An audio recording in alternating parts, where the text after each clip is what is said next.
எழுதிய தீர்க்க தரிசன புஸ்தகம் 41ஆம் அதிகாரம் 14, 17 2 வசனத்தை நாம் எல்லோரும் சேர்ந்து இணைந்து நாம் வாசிப்போம். ஏசாயா எழுதிய தீர்க்க தரிசன புஸ்தகம் 41ஆம் அதிகாரம் 14, 17 நாம் எல்லோரும் சபையாராக சேர்ந்து இணைந்து இந்த 2 வசனத்தை வாசிப்போம். யாக்கோபு என்னும் பூச்சியே, இஸ்ரவேலின் சிறுகூட்டமே, பயப்படாதே, நான் உனக்கு துணை நிற்கிறேன் என்று கர்த்தரும் இஸ்ரவேலின் பரிசுத்தருமாகிய உன் மீட்பர் உரைக்கிறார். 17 சிறுமையும் எளிமையுமானவர்கள் தண்ணீரை தேடி அது கிடையாமல் அவர்கள் நாவு தாகத்தால் வரலும்போது கர்த்தராகிய நான் அவர்களுக்கு செவி கொடுத்து இஸ்ரவேலின் தேவனாகிய நான் அவர்களை கைவிடாதிருப்பேன். ஆமென். அவர்களை கைவிடாதிருப்பேன். அல்லேலூயா, அல்லேலூயா, அல்லேலூயா. ஆமென். ஸ்தோத்திரம். வந்திருக்கிற நம் யாவரும் தேவனுடைய வார்த்தையை சில நிமிடங்கள் நாம் ஒரு பயபக்தியோடு கூட நாம் கேட்போம். ஆண்டவர் நம்மோடு கூட பேசுவாராக. இன்றைய செய்தியின் தலைப்பு தேவன் யார்? தேவன் யார்? ஏசாயா 41வது அதிகாரத்தில் வெளிப்பட்ட தேவன் யார்? ஏசாயா 41வது அதிகாரத்தில் வெளிப்பட்ட தேவன் யார்? தேவன் ஒவ்வொரு இடத்திலும் ஒவ்வொரு விதமாய் வெளிப்பட்டு இருக்கிறார். தேவன் வேதத்தினுடைய ஒவ்வொரு தேவ மனிதர்களுக்கு, ஒவ்வொரு கதாபாத்திரங்களுக்கு ஒவ்வொரு விதமாய் அவர் வெளிப்பட்டு இருக்கிறார். இந்த வெளிப்பட்ட தேவன் இந்த ஏசாயா தீர்க்க தரிசன புஸ்தகத்தில் நமக்கு கொடுக்கப்பட்டிருக்கிற இந்த வாக்குத்தத்தத்தில், இந்த வாக்குத்தத்தம் வந்த இந்த 41வது அதிகாரத்தில் இந்த தேவன் இங்கேயும் அவர் ஒரு விதத்தில் வித்தியாசத்தில் அவர் எப்படிப்பட்ட தேவன் என்று சொல்லி அவர் வெளிப்பட்டு இருக்கிறார். ஆமே. ஆபிரகாமுக்கு ஒரு மாதிரி வெளிப்பட்டார், ஈசாக்குக்கு ஒரு மாதிரி வெளிப்பட்டார், யாக்கோபுக்கு ஒரு மாதிரி வெளிப்பட்டார், யோசேப்புக்கு ஒரு மாதிரி வெளிப்பட்டார், மோசேக்கு ஒரு மாதிரி வெளிப்பட்டார், எலியாவுக்கு ஒரு மாதிரி வெளிப்பட்டார், எலிசாவுக்கு ஒரு மாதிரி வெளிப்பட்டார், தாவீதுக்கு ஒரு மாதிரி வெளிப்பட்டார், சாலமோனுக்கு ஒரு மாதிரி வெளிப்பட்டார். அவர் யாருக்கு எப்படி வெளிப்பட்டாலும், ஆனால் இந்த ஆண்டவர், இந்த தேவன் வெளிப்பட்ட ஒவ்வொருவருக்கும் ஒவ்வொரு குறிப்பிட்ட காரியத்தை, குறிப்பிட்ட சம்பவத்தை, குறிப்பிட்ட ஒரு செய்தியை, குறிப்பிட்ட ஒரு செயலை, குறிப்பிட்ட ஒரு கிரியை அவர் செய்து முடிக்கும்படிக்கே வெளிப்பட்டார். ஆமென். ஒரு ஆமென் சொல்லுவோம். அல்லேலூயா. ஆமென். இந்த நல்ல நாளில் இந்த தேவன் யார் அப்படின்னு சொன்னா, இந்த தேவன் எப்படிப்பட்டவர் அப்படின்னு சொன்னா, நம்முடைய வாக்குத்தத்த வசனத்தில் நாம் பார்க்கும்போது ஆண்டவர் நமக்கு அழகாக எடுத்துரைக்கிறார் அவர் யார் என்று. நாம் வாக்குத்தத்த ஆராதனையில் கேட்ட செய்தி, தேவன் நமக்கு என்ன செய்வார் அப்படி என்று. முதல் வாரம் கேட்ட செய்தி, இந்த தேவன் நமக்கு என்ன செய்வார் அப்படி என்ற செய்தி. கடந்த வாரம் நம்ம 2வது வாரத்தில் கேட்ட செய்தி, இந்த ஆண்டவர் நமக்கு என்ன செய்வார் அப்படி என்ற செய்தி.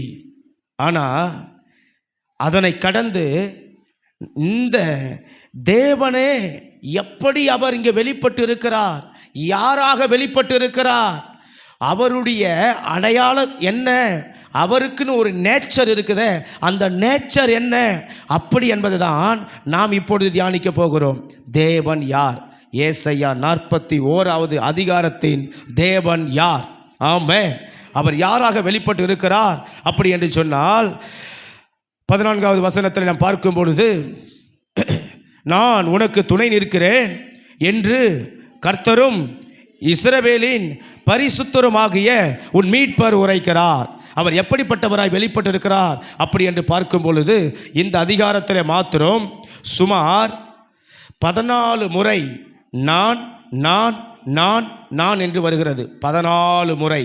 இந்த 41வது அதிகாரத்தில் மட்டும் ஆண்டவர் நான் நான் நான் நான் என்று 14 முறை சொல்கிறாரு.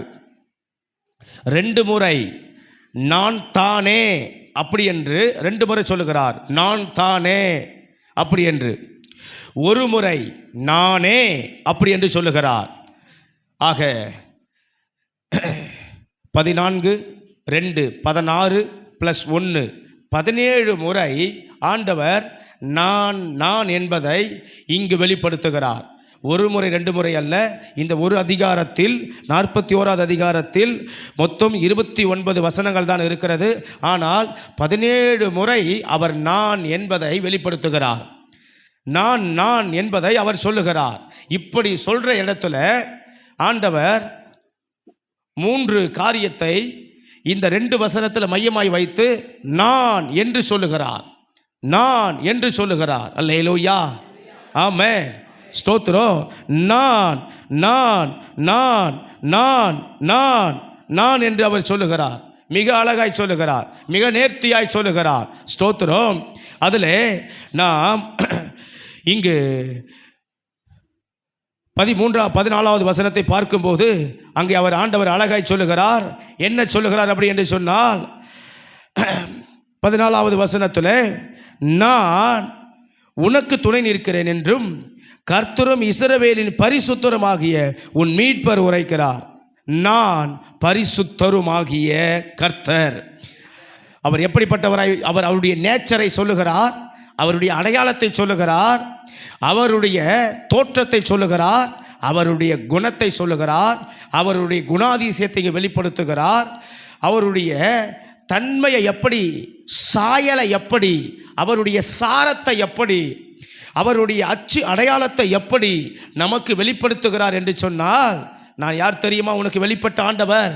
நான் தான் உன் பரிசுத்தர். ஆமென். நான் தான் உன் பரிசுத்தர். அல்லேலூயா, நான் தான் உன் பரிசுத்தர். ஆமென், ஆமென்.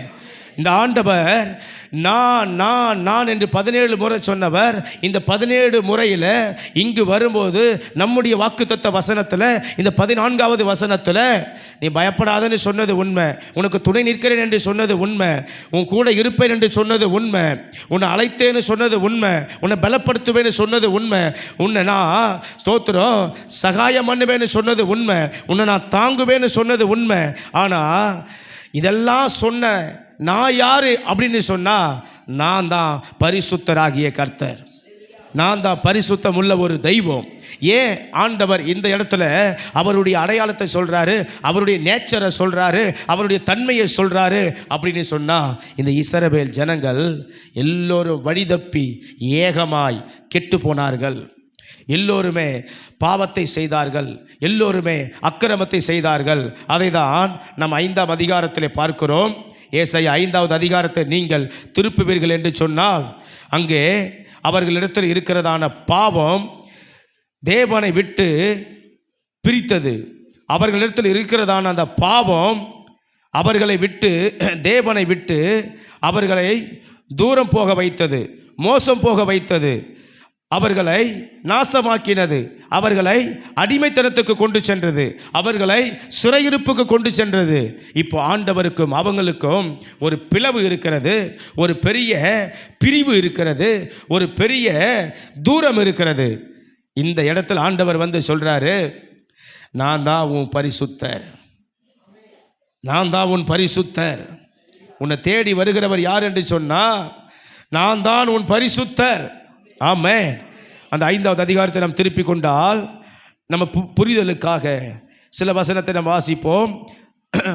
11வது வசனத்தில் வாசிக்கிறோம், சாராயத்தை நாடி அதிகாலமே எழுந்து மதுபானம் தங்களை சூடாக்கும்படி தரித்திருந்து இருட்டி போகும் அளவும் குடித்து கொண்டிருக்கிறவர்களுக்கு ஐயோ. பாவத்தை சொல்றாரு, ஐயோ. அடுத்த 12வது வசனத்தில் அவர்கள் சுரமண்டலத்தையும் தம்புருவையும் மேளத்தையும் நாகசுரத்தையும் மதுபானத்தையும் வைத்து விருந்து கொண்டாடுகிறார்கள். தங்களுடைய பாவத்தை சொல்லுகிறார். அவங்க எதை வைத்து கொண்டாடுறாங்க அப்படின்னாக்கா, மதுபானத்தை வைத்து கொண்டாடுறாங்க. காலை எழும்பியது மட்டும் இரவு உறங்க போகிற நேரம் வரைக்கும் அவர்கள் மதுபானத்தால் நிறைந்திருக்கிறார்கள். யாரை பற்றி சொல்கிறாரு? தேவனுடைய ஜனத்தை பற்றி சொல்கிறாரு. ஆமாம், ஆண்டவரால் தெரிந்து கொள்ளப்பட்ட ஜனத்தை பற்றி சொல்கிறாரு. ஸ்தோத்திரம். அடுத்தது அவங்கள பற்றி ஆண்டவர் என்ன சொல்லுகிறார் அப்படின்னாக்கா, 18வது வசனத்தில் வாசிக்கிறோம், மாயையின் கயிறுகளால் அக்கிரமத்தையும் வண்டியின் வடகங்களால் பாவத்தையும் இழுத்து கொண்டு வந்து. ஆண்டவர் என்ன சொல்றாருன்னா, நீங்க எப்படிப்பட்ட பாவத்தை தெரியுமா கட்டி இழுத்து கொண்டு வந்திருக்கிறீங்க? ஒரு வண்டியில கட்டி இழுத்து வருவது போல பாவத்தை எடுத்து கொண்டு வந்திருக்கீங்க. ஒரு வடக்கம் கயிறை போட்டு ஒரு பலமான வெயிட்டை பலுவை இழுப்பதற்கு சுமப்பதற்கு தான் அந்த கயிறை பயன்படுத்துவாங்க. அது போல உங்கள் பாவத்தை நீங்கள் என்ன செஞ்சுருக்கிறீங்க? கட்டி இழுத்து கொண்டு வந்திருக்கிறீங்க. ஆமாம், ஸ்தோத்திரம். இப்படி இருக்கிற உங்களுக்கு இப்போ நான் யாருன்னு தெரியணும்னு சொன்னால், நான் தான் இஸ்ரவேலின் பரிசுத்தர். ஆமாம், ஆமாம், அல்லேலூயா. அடுத்தது 23வது வசனத்தில் வாசிக்கிறோம். 23 பரிதானத்திற்காக குற்றவாளியை நீதிமானாக தீர்த்து நீதிமானின் நியாயத்தை அவனுக்கு விரோதமாய் புரட்டுகிறவர்களுக்கு ஐயோ. நீங்கள் எப்படிப்பட்டவங்களாக இருக்கிறீங்க அப்படின்னாக்கா, பரிதானத்திற்காக, லஞ்சம் வாங்குவதற்காக, ஊழல் வாங்குவதற்காக நீங்கள் குற்றவாளியை நீதிமானாக்குகிறீங்க, நீதிமான குற்றவாளி ஆக்குறீங்க. ஆமே, எப்பேற்பட்ட பாவம், எப்பேற்பட்ட பாவம். இப்படிப்பட்ட பாவத்தை எல்லாம் நீங்கள் செய்தீங்க. இப்படிப்பட்ட பாவத்தை எல்லாம் செய்ததுனால ஸ்தோத்திரம். 13வது வசனத்தை இப்போ சேர்ந்து வாசிப்போம். என் ஜனங்கள் அறிவில்லாமையினால் சிறைப்பட்டு போனார்கள். போதுமானது. யாரை பற்றி சொல்றாரு? என் ஜனங்கள் என்ன இல்லை? அறிவில்லை. அதனால என்னப்பட்டு போனார்கள்? சிறைப்பட்டு போனார்கள். ஸ்தோத்திரம். சிறைப்பட்டு போனார்கள். தன்னுடைய ஜனத்தை பார்த்து, தான் பிள்ளைய பார்த்து யாருன்னா இப்படி சொல்லுவாங்களா அப்படின்னா கண்டிப்பாக சொல்லுவதற்கு வாய்ப்பு இல்லை. ஆனால் இந்த இடத்துல ஆண்டவர் சொல்கிறாரு. ஏன் ஆண்டவர் அப்படி தான் தெரிந்து கொண்ட ஜனத்தை பற்றி அவரே இவ்வளோ வெறுப்பா, இவ்வளோ கோபமா, இவ்வளோ சலிப்பா சொல்கிறாரு அப்படின்னாக்கா, இந்த ஜனம் இந்த ஆண்டவருக்கு பொருத்தமான ஜனமாக இல்லை, பொருத்தமான வழியில் நடக்கலை, அவர் கொடுத்த ஆலோசனையை பெறலை, அவருடைய பரிசுத்தத்தை இழந்தது, அவருடைய வசனத்தை இழந்தது, அவருடைய ஆலயத்தை இழந்தது, அவருடைய நன்மையை இழந்தது, அவருடைய எல்லா விதமான வசனங்களை அது மறந்தது, வசனங்களை அசட்டை பண்ணினது, தேவனுடைய வார்த்தையை ஏற்றுக்கொள்ளலை. ஏன் அவங்க சிறைப்பட்டு போனாங்க? ஏன் அவங்க தேவனுடைய கோபத்துக்கு ஆளானாங்க? ஏன் அவங்க புறக்கணிக்கப்பட்டாங்க? ஏன் அவங்க பாவம் செய்ய போனாங்க? பாவத்துக்கு உட்பட்டு போனாங்க? ஏன் அவங்க தேவனை பின்பற்ற முடியல? இந்த தேவன் தானே தெரிந்து கொண்டார், இந்த தேவன் தானே அழைத்து வந்தார், இந்த தேவன் தானே எகிப்திலிருந்து மீட்டார், பார்வோனுடைய கடின இருதயத்திலிருந்து விடுவித்து கொண்டு வந்தார், 40 ஆண்டு கால வனாந்தர பாதையில் காத்து கொண்டு வந்தார். இவருடைய வார்த்தையை நம்ம கேட்டோமே, இவர் வார்த்தையினால் தானே உயிர் பெற்றோம், இவர் வார்த்தை தானே நம்ம தேற்றினது, இவர் வார்த்தை தானே நமக்கு ஆறுதலாக இருந்தது, மருந்தாக இருந்தது, உணவாக இருந்தது. அவருடைய வார்த்தையினால் நம்மளை போஷித்து நடத்தி வந்தாரே மோசையை கொண்டு. ஆனால் இதையெல்லாம் இந்த ஜனம் நினைக்காம, நன்றி இல்லாமல் அவருடைய வசனத்தை, வார்த்தையை மறந்து விட்டது. ஆமென், ஆமென். இதனால் ஆண்டவர் அவங்கள பார்த்து சொல்கிறாரு, ஸ்தோத்திரம், நீங்கள் எல்லாரும் அறிவில்லாத ஜனங்கள், நீங்கள் எல்லாரும் சிறைப்பட்டு போனீர்கள். ஆமென். ஏன் ஆண்டவர் அந்த வார்த்தையை பயன்படுத்துகிறார்? மீண்டும் சொல்கிறேன், இந்த தேவ வசனத்தை உரைத்த பிறகும் சொன்ன பிறகும் அதன்படி செய்யலை, நடக்கலை, வாழலை, கீழ்ப்படியலை, கேட்கலை அப்படின்னாக்கா, இந்த வசனத்தின்படி நடக்காதவங்களுக்கு ஆண்டவர் சொல்கிற வார்த்தை தான், ஸ்தோத்திரம், அறிவில்லாத ஜனங்கள் சிறைப்பட்டு போனீர்கள் அப்படின்னு 13வது வசனத்தில் தெளிவாக சொல்லுகிறார். ஆமாம். அப்படி அவங்க எங்கே வசனத்தை கை கொள்ளாமல் போயிட்டாங்க அப்படின்னாக்கா, நாம் 24வது வசனத்தை நம்ம வாசிக்கணும். சேர்ந்து வாசிப்போம்.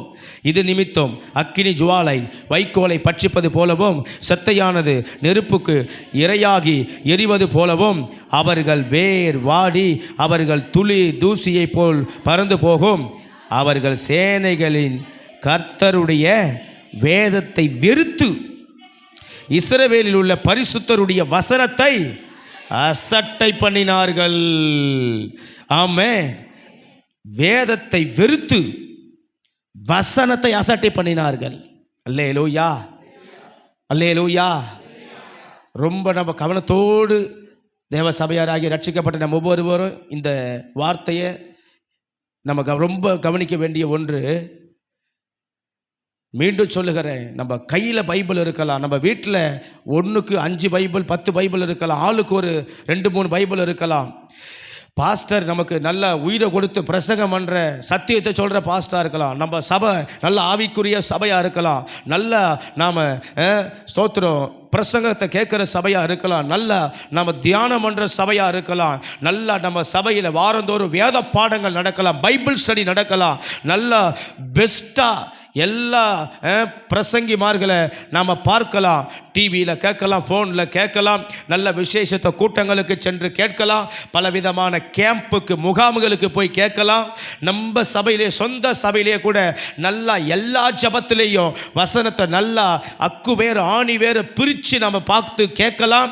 தேவ சபையாரே, இந்த சத்தத்தை கேட்கிற உங்கள் ஒவ்வொருவருக்கும் சொல்லுகிறேன், எல்லாம் நல்லா நாம் கேட்டுவிட்டு நாம் இந்த வேதத்தின்படி நம்ம நடக்காமல் போய் விடுவோம் என்று சொன்னால், நாம் கேட்டவைகளுக்கு, கேள்விப்பட்டவைகளுக்கு, வாசித்தவைகளுக்கு நாம் எல்லாமே இந்த வேதத்தை வெறுத்தவர்களே. ஆமென். நான் கேட்டேன் ஆனால் அதன்படி நான் செய்யலை அப்படின்னாக்கா, அதன்படி நான் நடக்கலை அப்படின்னா, நம்ம கையில் பைபிள் இருந்தாலும், நல்லா நமக்கு பைபிள் ஸ்டடி நடத்துகிற பாஸ்டர்மார் இருந்தாலும், நமக்கு நல்ல பிரசங்க பண்ணுற போதனை கொடுக்குற நல்ல நமக்கு சூப்பர் பாஸ்டர், அனுபவம் நிறைந்த நல்ல வேதத்தை அறிந்து 10 டிகிரி படித்து நல்ல 10 மணி நேரம் பிரசங்கத்தை முழங்கால நின்று ஆயத்தம் பண்ணி போதிக்கிற நல்ல ஒரு போதனையாக இருந்தாலும், கேட்குற நாம் இந்த வசனத்தின்படி செய்யலன்னு சொன்னால், வேதம் சொல்லுகிறது, இந்த ஏசாயா 41:24 வசனத்தின்படி நாம் எல்லோருமே வேதத்தை வெறுக்கிற ஜனங்கள் என்று தான் பொருள், அர்த்தம். ஆமென். நாம் எல்லோரும் வசனத்தை அசட்டை பண்ணுகிறவர்கள் என்று தான் அர்த்தம். இதை நான் சொல்லவில்லை, வசனம் தான் அப்படி சொல்லுகிறது. ஏனென்று சொன்னால், ஆண்டவர் அந்த ஜனங்களுக்கு வேண்டிய வார்த்தையை சொல்லிவிட்டார், வேண்டிய சத்தியத்தை சொல்லிவிட்டார், வேண்டிய அவங்களுக்கு ஊழியக்காரனை கொடுத்து விட்டார், அவங்களுக்கு நியாயாதிபதிகளை கொடுத்து விட்டார், தீர்க்கதரிசிகளை கொடுத்து விட்டார், ஆசாரியர்களை கொடுத்து விட்டார், ஆளும்படியான ராஜாக்களை கொடுத்து விட்டார், அவங்களுக்கு நல்ல தேவனுடைய ஆலயத்தை கொடுத்து விட்டார். ஆமென். சத்தியத்தை கொடுத்து விட்டார், அதை எடுத்து உரைக்கிற நல்ல ஸ்தோத்திரம் உரைக்கிற ஆட்களை கொடுத்து விட்டார். எல்லாவற்றையும் கொடுத்து அவங்க ஒருவரும் வசனத்தை கேட்கலை, வசனத்தின்படி வாழலை, வசனத்தின்படி நடக்கலை, ஒருவரும் அவங்க வேதத்தை மகிமையாக பார்க்கலை. அதனால் ஆண்டவரே என்ன சொல்கிறாருனாக்கா, ஆண்டவரே சொல்கிறாரு, நல்லா புரிந்து கொள்ளணும். வேதத்தில் இருக்கிற ஏதோ ஒரு மனிதன் சொன்னான், அப்படி அல்ல. வேதத்தில் இருக்கிற ஏதோ ஒரு கதாபாத்திரம் சொன்னாங்க, அப்படி அல்ல. நல்லா புரிந்து கொள்ள வேண்டும் தேவ பிள்ளைகளே, தேவ ஜனமே, ஸ்தோத்திரம். ஆண்டவரே சொல்கிறாரு, நீங்கள் எல்லாரும் என் வேதத்தை வெறுத்தீங்க. யாரை சொல்கிறாரு? சத்தியத்தை கேட்டு நடக்காதவங்கள சொல்கிறாரு. ஆமென். சிம்பிளாக புரிந்து கொள்ளுங்க. வசனத்தை கேட்டு நடக்காதவங்கள சொல்கிறாரு, பைபிள் ஸ்டடி அட்டன் பண்ணி செய்யாதவங்கள சொல்கிறாரு, கை கொள்ளாதவங்கள சொல்கிறாரு. நல்லா வருஷத்துக்கு 1 முறை 2 முறை முழு வேதத்தை ஆதியாக முதல் வெளிப்படுத்தல் வரைக்கும் படித்து முடித்து அதன்படி நடக்காதவங்கள சொல்கிறாரு, நீ என் வேதத்தை வெறுத்தீங்க, என் வசனத்தை அசட்டை பண்ணினீங்க. இது யாருக்கு சொல்கிறாரு? சொந்த ஜனத்துக்கு சொல்கிறாரு. 13ஆம் வசனத்தில், என் ஜனம் என்னை அறிஞ்சது, என் வார்த்தையை அறிஞ்சது, தெரிஞ்சது, ஆனால் அறிவில்லாமல் சிறைப்பட்டு போனது. காரணம், என் வேதத்தை வெறுத்துனது, என் வசனத்தை அசட்டை பண்ணினது. இதான் காரணம். இது ஆண்டவரே சொல்கிறாரு.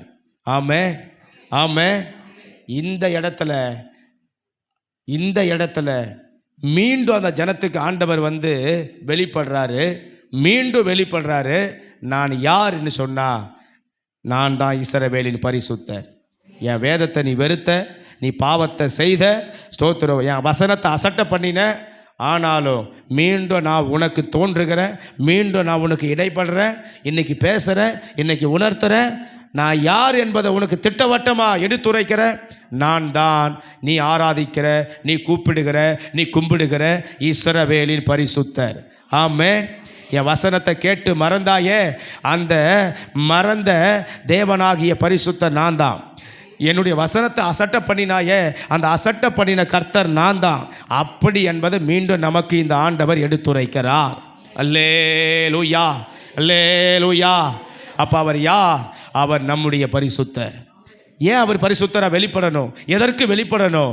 இப்படிப்பட்ட ஒரு தேவன் வசனங்களை வாசித்தோ பார்த்தோ சம்பவத்தை வரலாறு ஏன் அவர் பரிசுத்தராக வெளிப்படணும் அப்படின்னாக்கா, அவர் பரிசுத்தராக ஒருத்தர் நமக்கு வெளிப்பட்டாதாக நாம் பரிசுத்தம் அடைய முடியும், நம்ம பரிசுத்தமாக்க முடியும். ஆமென்.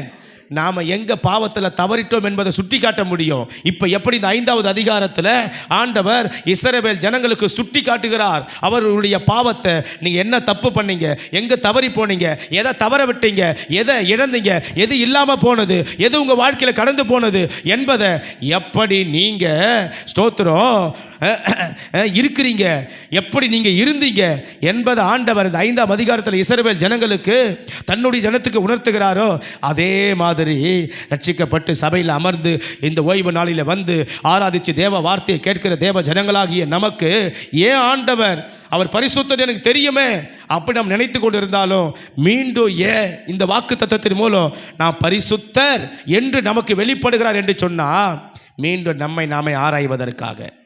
அல்லேலூயா, அல்லேலூயா. மீண்டும் நம்மை நாமே ஆராய்வதற்காக நான் ஆராதிக்கிற ஆண்டவர் எப்படிப்பட்டவர்? அவர் பரிசுத்தமானவர், அவர் பரிசுத்தமானவர், அவர் பரிசுத்தமானவர், அவர் பரிசுத்தமானவர், அவர் பரிசுத்தமானவர், அவர் பரிசுத்தராகிய கர்த்தர். ஆமென். அந்த தேவன் யார்? அவர் பரிசுத்தர், அவர் பரிசுத்தர். அதை நினைவுபடுத்துவதற்காக. அப்போ ஏன் அதை நினைவுபடுத்துகிறார் அப்படின்னாக்கா, ஸ்தோத்திரம், இந்த வசனத்தை கேட்டுட்டு திரும்பி போய் நான் பரிசுத்த மற்ற காரியத்தை செய்வதற்காக அல்ல. ஆமென். பரிசுத்த மற்ற காரியம் இருந்தால் அதை